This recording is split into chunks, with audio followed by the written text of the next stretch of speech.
자, 반갑습니다. 청국중학교 여러분. 여섯 번째 시간. 오늘은 삼국의 발전과 경쟁, 교과서는 58부터 64쪽에 대한 내용인데요. 같이 한번 전 시간에 이어서 배워볼 텐데, 4차시, 5차시 내용이 좀 많았어요. 좀 굉장히 많아서 여러분이 이거 이어서 들으면 좀 굉장히 피로가 될 거예요. 그래서 저희 유튜브 강의에 올렸는데, 링크를 올렸을 텐데, 이거는 정말 여러분이 내가 집중할 수 있는 컨디션, 최상의 컨디션에서 듣기 바랍니다. 왜냐면은 인터넷 강의라는 게 솔직히 켜놓고 이게 탁탁탁 진도율이 탁 타죠. 거기에 대한 성취감 때문에 들었다 하는 순간 그 들었던 지식이 싹 날아가고 그래요. 그래서 여러분 진짜 노트 필기를 쭉 하면서 내 걸로 만들 수 있어야 돼요. 집중할 수 있는 시간대에 여러분이 좀 집중해서 들으시기를 바랍니다. 자, 오늘 학생부 3개가 있는데요. 첫 번째, 백제 중흥과정 알기. 지난 시간에 고구려 장수왕인 남징정책으로 이제 백제를 공격해서 백제 한성을 점령하고 계룡을 죽였는데요. 오늘은 백제가 이렇게 수도를 뺏겼고 고구려에게 몇 년 직전까지 갔는데 이걸 어떻게 극복할 수 있었나? 중흥. 다시 한번 일어나는 것은 뜻이에요. 가운데 좀 일어난 흥. 다시 한번 어떻게 일어났는지 알고 두 번째 학습 목표. 신라의 성장 과정을 한번 같이 보도록 하겠습니다. 신라가 어떻게 성장했나? 신라가 어떻게 성장할 수 있었나? 삼국을 통일한 게 어떤 나라죠? 신라죠. 어떻게 신라가 통일할 수 있었을지 같이 보도록 하고 세 번째, 계로왕의 이야기를 통해서 개인의 권리와 책임에 대한 이야기를 생각하고 이 생각한 내용을 선생님이 과제 설명할 때 안내하도록 할게요. 이건 좀 더 과제 설명할 때. 자, 그럼 백제 중흥과정부터 한번 같이 알아보도록 하겠습니다. 다 같이 힘내서 수업 들어보도록 할게요.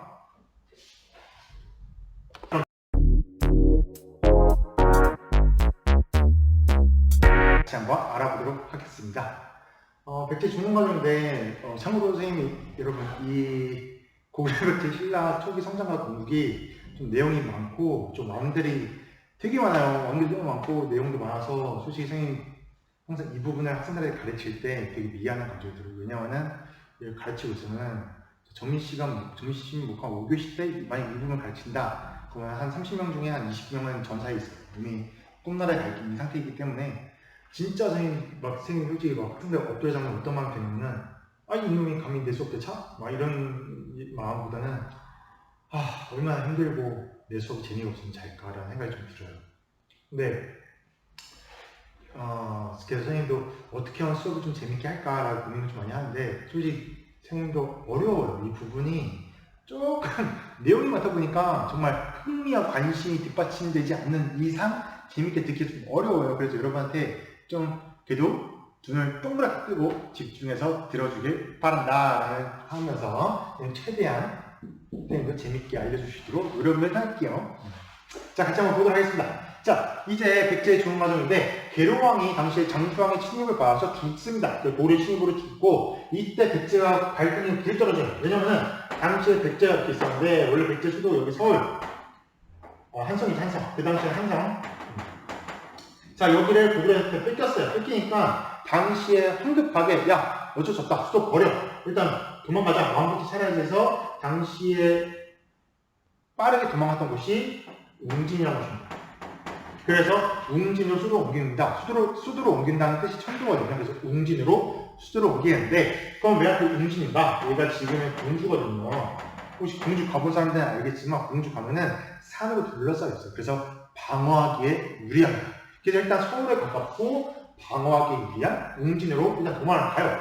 자, 거기서 이제 백제가 칼날을 달기 시작한 거죠. 고구려 죽일 거야. 이제 막 열심히 칼날을 가는데 어떻게 가렸는지 어떤 왕들이 있는지 한번 보도록 할게요. 자, 동성왕부터 보겠습니다. 자, 동성왕인데 동성왕은 일단 왕권을 강화시킵니다. 일단 국가가 빠르게 안정되려면은 왕이 일단 중심이 되어서 내 말대로 해 빡빡빡 해서 진행을 해야 될 거 아니에요. 그래서 동성왕이 내 말대로 해 근데 귀족들이 싫어하고 반대하면 안 되니까 귀족들을 진압하고 왕권을 강화합니다. 그리고 나서 신라 왕실과 혼인을 맺어요. 신라 왕실 혼인을 맺는데 왜 신라 왕실 혼인을 맺었냐? 결혼하게 되면은 상대방과 내가 결혼을 했다? 고구려의 신라가 결혼을 했다? 그 말은 뭘까요? 그죠? 가족이 됐다는 뜻이죠.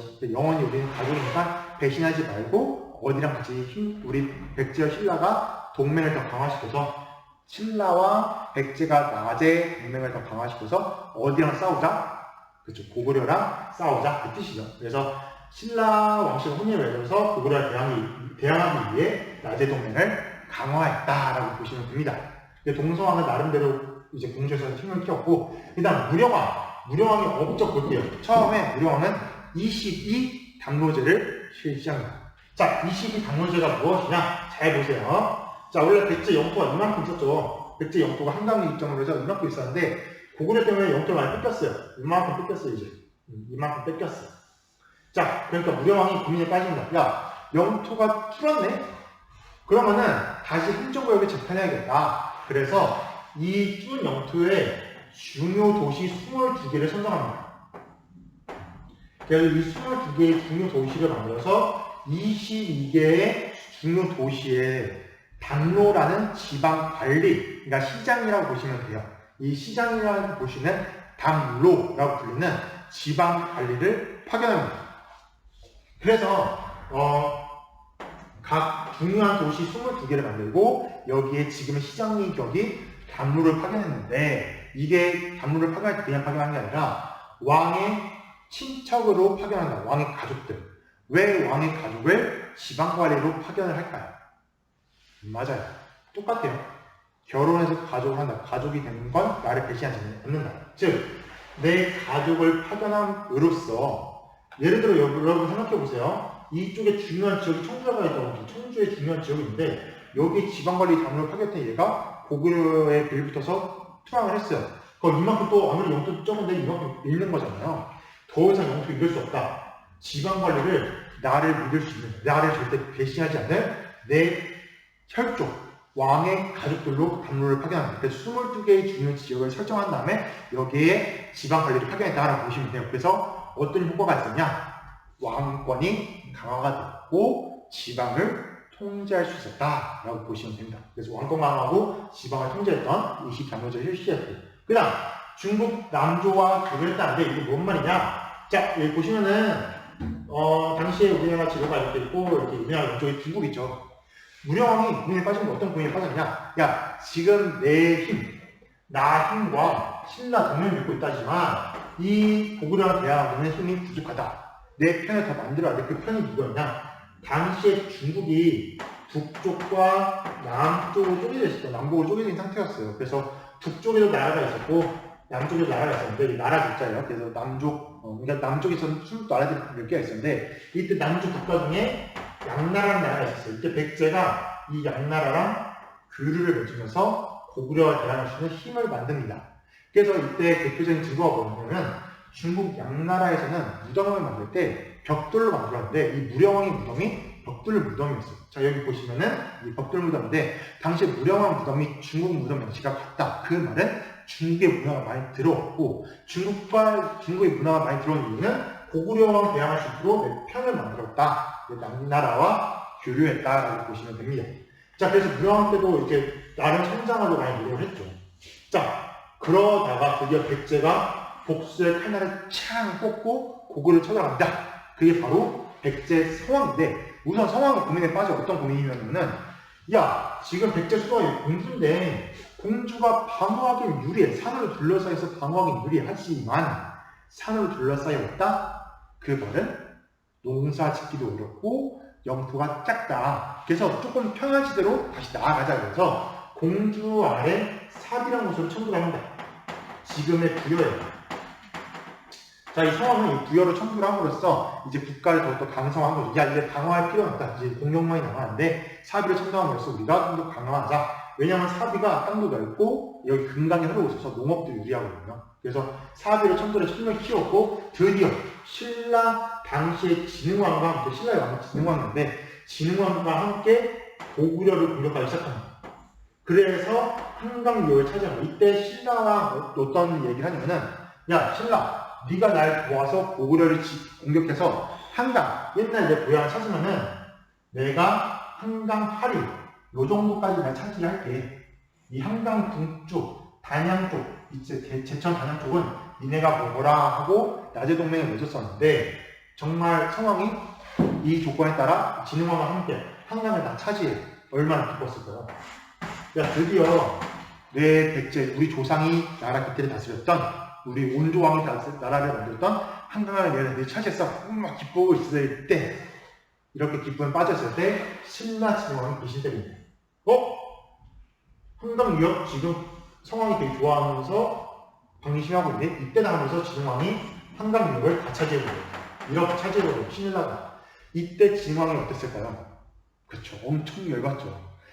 야, 이 철천지 원수와 같은 진흥왕, 내가 용서하지 않겠다 그래서 직접 성왕이 군대를 두고 충청북도 옥천의 관산성이라는 곳이 있는데요. 여기로 쳐들어가기 시작합니다. 이 옥천 쳐들어갔다가 정말 어이없게도 여러분 전쟁을 하면은 처음에 뭐 해야 돼요? 전쟁하기 전에. 여러분 게임할 때도 오버워치나 롤 같은 거 할 때 처음에 뭐부터 하죠? 배틀그라운드 할 때? 그렇죠. 한 바퀴 순찰하면서 이제 아이템을 먹죠. 그런 것처럼 성왕도 이 관산성에 도착하자마자 일단 순찰을 합니다. 순찰하는 과정 속에 어이없게도 도착하고 어디서 싸우면 좋을지 순찰을 해야 한 20명 정도 데리고 호위명사 한 20명 데리고 순찰을 합니다. 어디서 싸워야 진흥왕을 복수할까 막 싸우고 돌아다니던 도중에 신라의 매복군한테 잡혀서 죽게 돼요. 그러니까 전쟁하다 죽은 게 아니라 순찰부가 죽어요. 되게 어이없게 죽긴 한데 안타깝죠. 그만큼 당시에 신라에 대한 원망이 컸던 왕이다. 왜냐하면 한강역을 차지했지만 당시 신라의 대신으로 나라를 뺏겼다. 상강을 다시 뺏겼다고 보시면 됩니다.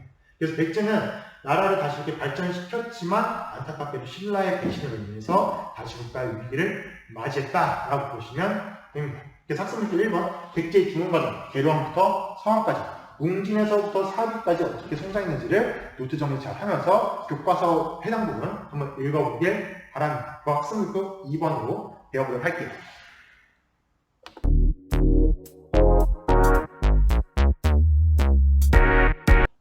그러면은 학습 목표 2번 신라의 성장 과정 같이 한번 보도록 하겠습니다. 신라의 성장 과정인데 우리 지난 시간에 선생님이 얘기했듯이 전성기를 달렸던 왕을 위해서는 국가를 내부적으로 통합을 해야 되는 그런 띠움틀의 발판 같은 존재들이 필요합니다. 그 띠움틀의 신라의 전성기를 달렸던 게 그 진흥왕인데 진흥왕이 있기 전에 지증왕과 법흥왕이 있어서 신라가 전성기를 맞이할 수 있었어요. 자, 그래서 지증왕과 법흥왕 업적 한번 보도록 하겠습니다. 자, 우선 지증왕인데 지증왕에 대한 재미난 이야기가 있어요. 어떤 이야기가 되냐면 여러분 검색하면 나오는데 지증왕의 음경, 성기죠. 이제 음경의 길이가 뭐 겁나 컸다 그래요. 겁나 컸다 그러는데 그리고 뭐 지증왕의 부인은 심지어 한번 소변을 봤더니 뭐 말 하나 침수될 정도로 뭐 몸집이 거대했다라는 그런 전설이 있어요. 근데 여러분 생각해보세요. 그게 말이 돼요? 말이 안 되죠. 즉 그 말은 무엇이냐? 당시에 지증왕이 그만큼 왕권이 강했다는 것을 재미있게 전설로 표현을 한 거예요. 전설을 표현하는데 한번 검색해보세요. 지증왕에 대한 이야기. 그만큼 신라의 어떻게 보면 신라가 경주라는 조그만 도시를 시작을 해서 좀 약간 초기국가의 모습을 벗어나지 못했는데 이거를 완전히 이제 고대국가로 탈바꿈 시켜준 왕들이 지증왕과 법흥왕입니다. 어떤 업적들인지 자세히 보도록 할게요.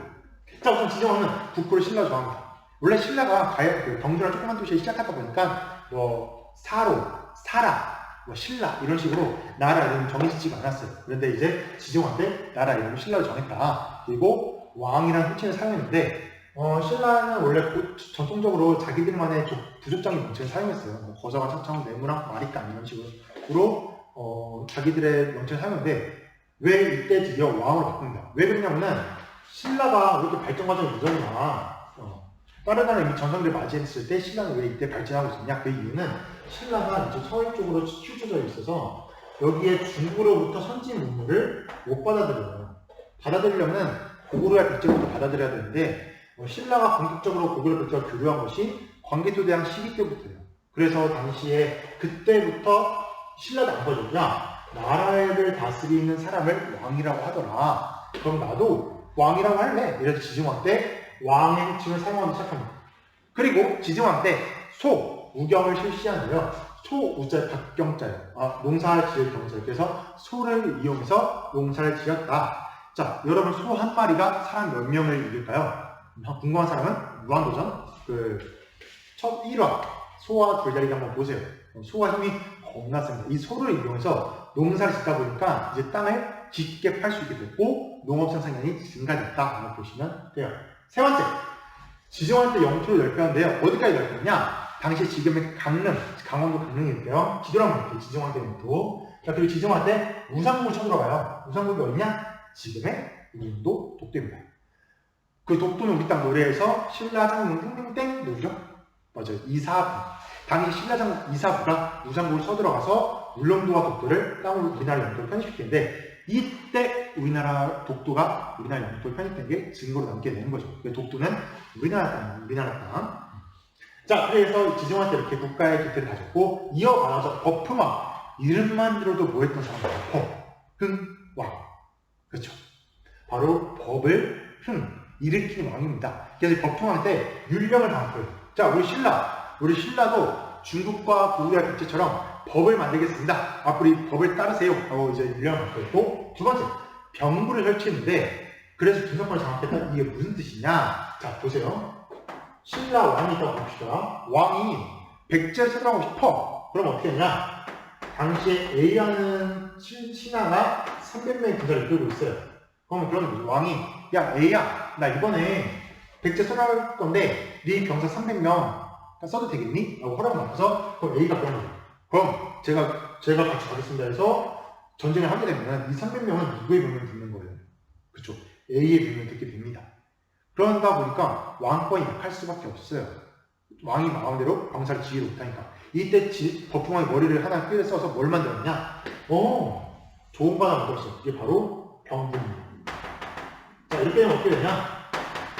전쟁이 났다. 그러면 이렇게 되는 거야. 왕이 A한테, 야, 이번에 전쟁할 건데 이 300명 병부 소속으로 돌려버려.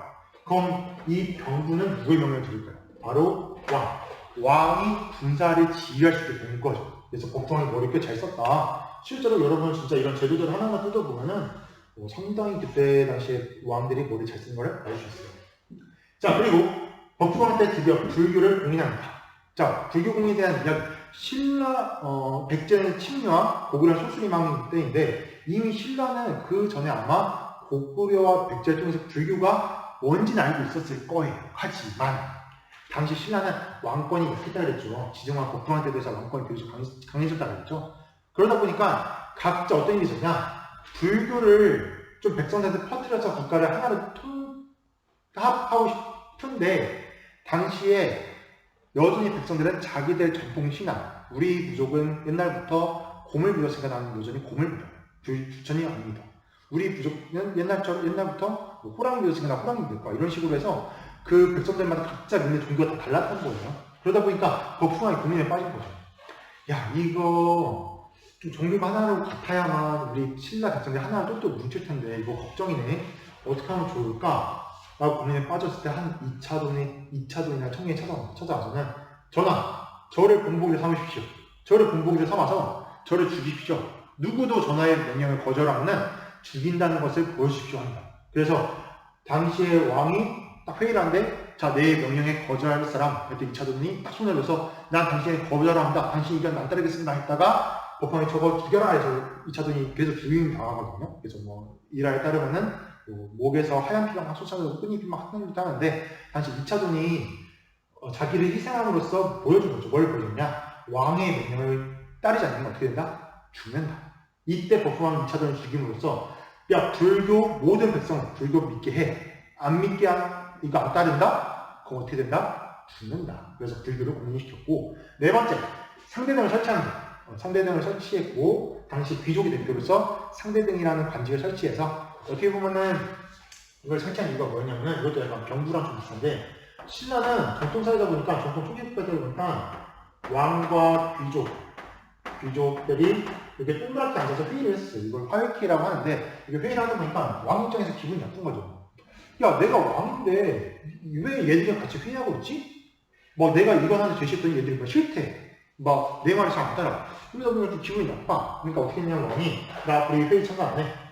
나 대신에 귀족들의 대표 상대등 뽑아. 내가 니네가 회장이야. 상대등 회의의 대표야. 앞으로 모든 회의는 상대등이 주관한다. 이 상대등은 뭐만 하냐? 나한테 보고하고 그리고 결제만 들어. 그래서 왕이 수평적인 관계에서 수직적인 관계로 왕권을 강화시킨 사건이 상대등 설치입니다. 물론 상대등이 힘이 있을 때는 왕권이 약하기도 하는데 일단 그래도 왕권을 강화시켰다는 증거예요. 법흥왕 때. 마지막 영토 확장인데 금강가야를 정복해버립니다. 그래서 당시 신라가 금강가야를 정복해서 영토를 더욱더 확장시켰죠. 그래서 지정왕과 법흥왕 때 신라가 기틀을 마련했고 그 다음 진흥왕 때 더욱더 영토를 넓혔다라고 보시면 됩니다. 진흥왕의 역사 한번 보도록 할게요. 자, 신라의 전성기를 바치는 왕, 바로 진흥왕입니다. 진흥왕과 버풍왕이 어떻게 보면 신라를 내부적으로 통합을 시켰고, 이걸 바탕으로 신라를 가장 정성기로 이끌었던 왕이 진흥왕인데, 진흥왕 시기의 영토 좀 더 보여줄 텐데 진짜 많이 좀 몰랐어요. 자, 한번 보도록 할게요. 일단 진흥왕이 영토 활동할 수 있었던 배경 두 가지가 있습니다. 우선 화랑도를 정비합니다. 화랑도, 일단 진흥왕 자체가 화랑도가 뭐냐면은 이제 국가의 젊은 청년들을 모아서 군대 조직을 만든 거죠. 그런데 이 젊은 청년들을 군대 조직을 만들다 보니까 어떤 효과가 있었냐? 이 끈끈한 전우회가 생기고 그들 사이에서 수많은 인재들이 양성이 됩니다. 그래서 왜 신라 화랑 유명한 관창이 있잖아요. 그런 식으로 신라 화랑도를 정비를 함으로써 군사권을 강화했다. 그래서 뭐 옛날 그 화랑이라는 드라마도 있었는데 실제로 뭐 홍민원들로 구성됐다 할 정도로 그 기록에 화장했다는 기록이 있어요. 원래 당시 남자들이 지금 남자들 화장 요새 하는 게 좀 요새 유행이긴 한데 그 당시에 화장했다? 그만큼 좀 약간 꽃청년들이었다라고 보는 거죠. 자, 두 번째, 신라 진흥왕은 한강을 차지합니다. 아까 앞에서 봤듯이 당시에 성왕이 신라 진흥왕과 동맹을 맺어서 한강을 차지했는데 이게 웬일? 이때 어떤 일이 있었냐? 이때 어떤 일이 있었냐면은 자, 여기 백제가 있었습니다. 원래 한강에 있었으면 조건, 나래종의 조건, 백제가 이만큼 고구려부터 땅 빼앗고 신라가 이만큼 빼앗고 우리가 사이좋게 나래동맹 하자, 이게 조건이었는데 이때 어떤 일이 있었냐? 신라 진흥왕이 거의 북쪽 끝까지 올라가요. 한강부터까지 영토 확장해요. 당시에 고구려가 왜 이렇게 침략을 많이 당했냐면은, 한강을 왜 신경을 못 쓰냐면은 당시에 고구려 북쪽에는 돌궐이라는 나라가 있었는데 이 고구려 이 북쪽의 돌궐과 싸우는 정신이 없던 시절이에요. 남쪽을 잘 공격을 못한 거죠. 그래서 성왕과 진흥왕이 공격함으로써 영토를 빼앗겼는데 이때 고구려가 뭐라 하면은, 야 신라 너네 그만 쳐들어올래? 여기까지 이미 쳐들어온 거 지금 지도 보면은 많이 쳐들어왔죠. 이거 다 인정해 줄 테니까 그만 쳐들어와 하니까 진흥왕이 고구려가 나 이 땅 뺏은 거 다시 찾으러 안 오네? 그러면은 고구려랑 싸울 필요가 없네? 그럼 나는 여기까지 다 차지해야지 해서 신라 백제 청왕을 배신 때리고 공격을 해서 한강 여기를 다 차지한 거예요. 신라 영토가 이렇게 넓어진 모습을 알게 된 거죠. 자, 지도 한번 볼게요. 신라 진흥왕 시기에 엄청나게 영토를 넓혔죠. 그리고 한강을 차지했는데 한강의 이점, 저번에 잠깐 언급했는데 뭔지 잘 모르겠죠. 한강의 이점 잘 기억해야 돼요. 한강을 차지했을 때 이점, 첫 번째 농사에 유리하다. 일단 강이 크기 때문에 농사에 유리를 하고, 두 번째 교통이 좋다. 자, 지도 한번 볼게요. 한강 서쪽이 바로 서해입니다. 이 서해를 통해서 어디랑 교역할 수 있죠? 맞아요, 중국이에요. 그래서 당시 신라는 당시 중국과 드디어 교역을 연결시키고, 심지어 일본과도 갈 수 없긴 하지만 이렇게 중국과 교역을 함으로써 더욱더 국가 발전이 가능했고, 그 이후에 신라가 당나라와 동맹을 맺고 신라를 상국으로 통일하잖아요. 그래서 한강 유역 차지가 제일 유명한 중요한 사건입니다. 진흥왕 시기에 신라도 어떻게 보면 상국 통일을 이끌었던 초석이 되었던 게 한강 차지가. 한강은 그만큼 우리나라 역사에서 중요하다는 것 기억해 주세요. 자, 그 다음에 신라는 대가야를 정복합니다. 그래서 이제 가야가 거의 끝나요. 가야 운명은 완전 해체되는데, 기억 잘하세요. 버풍왕이 금강가를 정복했고 진흥왕이 대가야를 정복했다. 잘 기억해야 됩니다. 자, 그리고 진흥왕은 땅이 겁나 넓어졌잖아요. 얼마나 너무 기뻐. 왜냐면 어디 가도 내 땅이야. 막 달리기만 해도 어디까지 가도 이게 내 땅은 만나면서 싶을 정도로 신라 땅이 겁나 넓어졌잖아요. 그래서 진흥이 뭘 하냐? 순수비를 건립합니다.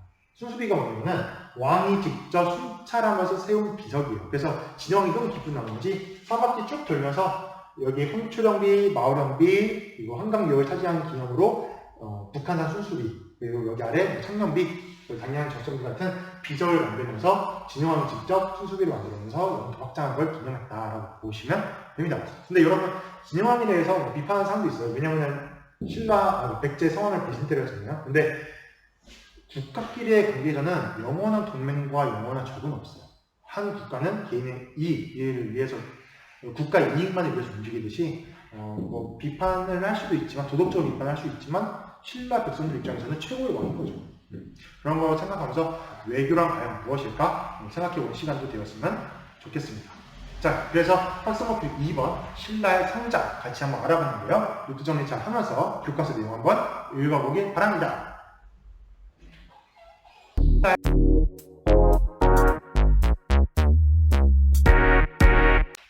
학습목표 3번. 여러분 정말 수업 때는 정말 고생 많았습니다. 학습목표 3번.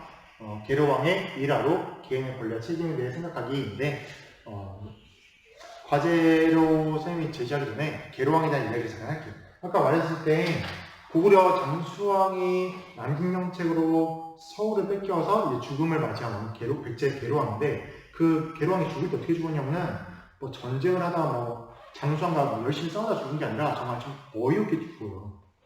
어떻게 죽었냐면은 장수왕이 그냥 쳐들어간 게 아니라 장수왕이 상당히 똑똑했어요. 장수왕이 그냥 쳐들어간 게 아니라 야 쳐들어가기 전에 일단 계로왕이 어떤 왕인지 분석해라 이렇게 하더니 상당히 좀 나라 잘 다스린다고 합니다. 그리고 백제도 그 당시 좀 힘이 강했어요. 그러니까 고구려 입장에서 그냥 쳐들어가자니 좀 부담이 컸던 거죠.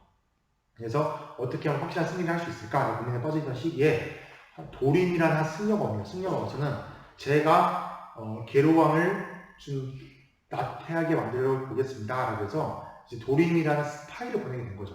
도림이 딱 와서는 당시에 스님이 되어 보니까 백제도 불교가 고구려도 불교가다 보니까 스님에 대한 이동에 대한 제한이 좀 많이 허술했거든요. 그래서 도림이 이제 계로왕을 딱 찾아가서 당시에 계로왕이 제일 좋아하는 취미생활이 뭐였냐? 바로 바둑이었어요. 바둑이었는데 당시에 도림이 그거 알고는 계로왕한테 가서 바둑을 두자고 합니다. 그러니까 여러분 시청하면 내가 지금 뭐 롤을 되게 좋아하는데 왜 내가 갑자기 와서 저 롤 잘해요 한번 해요 하면 진짜? 딱 왠지 해보고 싶은 마음이 들잖아요. 그것처럼 계로왕도 저놈이 고구려에서 온 승려라고 하는데 바둑을 그렇게 잘 둔대 라고 하니까 계로왕 딱 불러서 바둑을 한번 둔 거죠. 근데 도림이 정말 머리를 잘 쓴 게 뭐냐면은 계로왕이 막 도림이 좀 바둑을 잘 뒀던 것 같아요. 근데 그냥 가볍게 이기면은 이기는 게 아니라 계로왕한테 막 거의 이길 때도 있고 질 때도 있고 막 약간 약 올리면서 계로왕의 바둑에 빠져들게 만든 거죠. 거기서 계로왕이 왜 바둑이 너무 잘 두고 너무 재밌잖아요. 여러분 왜 저도 선생님도 비판을 하지만 그냥 막 5대 0으로 이긴 것보다 2대 1로 이길 때가 더 재밌거든요. 거의 5모3박 이럴 때 그런 걸 때가 재밌잖아요. 그래가지고 계로왕이 얘랑 바둑 두는 게 너무 재밌는 거예요. 그래서 맨날 이 도림이랑 승려랑만 바둑을 둔 거예요. 그러다 보니까 국가 이를 돌보지 않습니다. 이때 백제 장군들이 딱 쫓아와서 그래요. 전하, 제발 나라에 좀 돌아보세요. 근데 계로왕이 꺼져, 저리 꺼져. 그러니까 이때 백제 장군들이 이 나라는 틀렸어 하면서 고구려에 항복을 합니다. 실제 있었던 일이에요. 자, 그렇게 계로왕이 자기 나라를 돌보지 않고 또 심지어 도림이 어떻게 하면은 전하, 제가 지금 백제 궁성을 놀러 갔더니 나라 궁성이 너무 조그만데요? 이거 성 맞아요? 에이, 고구려는 더 커요? 말하면서 막 계로왕에게 이렇게 약간 사치를 보이도록 조언을 한 거죠. 그래서 계로왕이 그래? 그럼 궁성도 크게 지어야겠면서 막 성도 크게 짓고 백성들 갖다 써버리고 그러니까 막 백성들도 점점 다 떠나고 민심이 떠나고 왕에 대한 충성도 하락합니다. 이러한 시기에 도림이 드디어 때가 왔다. 이제는 백제를 지킬 만한 장군도 다 떠났고 백성들 충성이 떨어졌다. 그래서 장수한테 이 사실을 알려서 장수왕이 군대를 쳐들어옵니다. 거의 무혈입성으로 환성까지 와요. 이때 계로왕이 아차! 내가 도림에게 속았구나를 알고 이제 뭐 늦었지만 어쩔 수 없죠. 그래서 계로왕이 어떻게든 도망가려고 도망가던 도중에 어떤 일이 있었냐? 그때 계로왕에게 충원했던 신하들이 백제의 장군들이 고구려에 투항을 했다 그랬잖아요. 그 투항했던 장군들이 계로왕을 다 치고 있던 거죠. 길나가는 계로왕한테 보더니 계로왕 무릎 꿇이고 침 딱 뛰면서 너 내 말 들으려 했지. 이러니까 너 때문에 백제가 망한 거야 하면서 그 모욕을 줬던 사건이 있었어요. 그만큼 계로왕은 어떻게 보면은 왕으로서의 권리와 책임을 다루지 못한 거죠. 지금도 똑같아요, 여러분.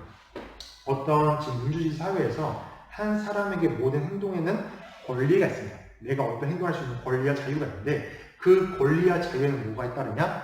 책임이 있습니다. 계로왕은 어떻게 보면 왕으로서 권리를 무조건 다 누렸어요. 떵떵거리면서 맨날 바둑 두고 놀고 청짓고 쌓고 하하하고 했는데 거기에 따른 책임, 나라를 잘 다스리고 도림이라는 그런 스파이를 물리치지 못한 책임을 못한 거죠. 이러한 이야기를 듣고 여러분이 한번 이 학습터 역사학습 게시판에 선생님 6차시 과제를 올릴게요. 6차시 과제를 여러분 글로 쓰는 건데 그냥 게시판에 들어가서 6차시 과제 게시판 안내로 공지글을 올릴게요. 이 공지글 한번 읽어보고 내가 과연 학생으로서 내가 할 수 있는 권리는 무엇이 있고 내 책임은 무엇이 있을지를 각자 비밀글로 적어보도록 하겠습니다.